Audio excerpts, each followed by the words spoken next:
il y aura des maires fantômes encore avec cette coalition-là. Pourquoi?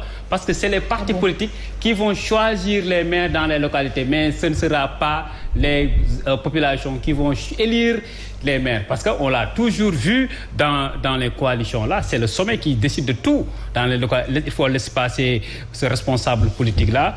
Donc, et au moment où la localité détient la légitimité de choisir qui peut être maire.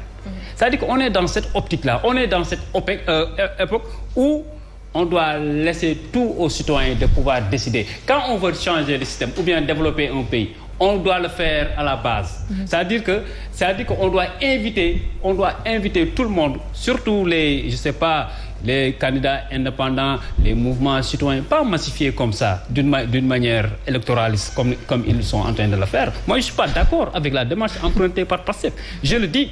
Je ne vais pas le dire chez moi ou bien dans mon salon, je le dis ouvertement, comme je l'ai dit à Macky Sall. Je prends mes responsabilités. Cette démarche-là n'est pas bonne. Donc, les candidats, les militants de Pastef, quand même, attendez le changement du système. Et tous les Sénégalais, le changement du système, c'était quelque chose tant voulu et tant vraiment aimé par les Sénégalais.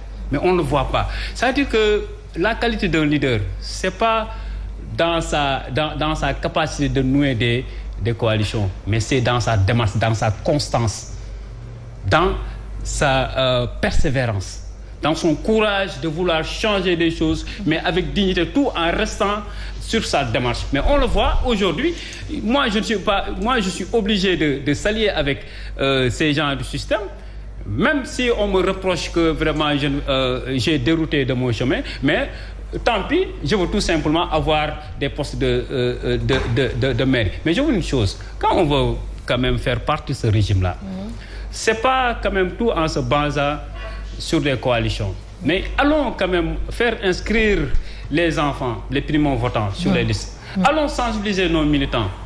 Allons apporter de l'aide à ces sinistrés par les inondations. Mais ce n'est pas quand même de rester chez soi ou bien dans sa permanence, de faire des calculs. Mais Karim Wade, ça fait longtemps qu'il n'a pas mis les pieds au Sénégal. Karim Wade, je le rappelle aux Sénégalais, que son interpellation par la CREI était une demande sociale. En fait, vous n'allez pas me dire le contraire. Était une demande sociale. Et quand Ousmane Sonko disait qu'il va fusiller, je ne vais pas utiliser les mêmes termes, mais je suis d'accord avec lui que nous devons renouveler cette classe politique-là. Mais si on veut renouveler cette classe politique-là, il a dit dans plusieurs vidéos qui sont là, avec des termes plus virulents que j'utilise aujourd'hui. Mais quand on veut aujourd'hui, vraiment, on fait du wah-wah en s'alliant avec des gens du système. Quand on parle de Karim Wade, on pense à l'ancien régime. Quand on parle de Khalifa, c'est le fils du PS. Quand même, c'est un produit pur et dur du PS qui a quand même gouverné le Sénégal pendant 40 ans. Mais si nous sommes là aujourd'hui, c'est parce qu'on n'est pas d'accord avec la gestion des socialistes, encore avec une partie, la gestion des libéraux sous Wade. Mais aujourd'hui, si on veut changer le système, à la base, on doit construire quelque chose de solide et aussi quelque chose de nouvel. Mais on ne l'a pas vu quand même avec Ousmane Sonko. Il s'est dérouté de son chemin.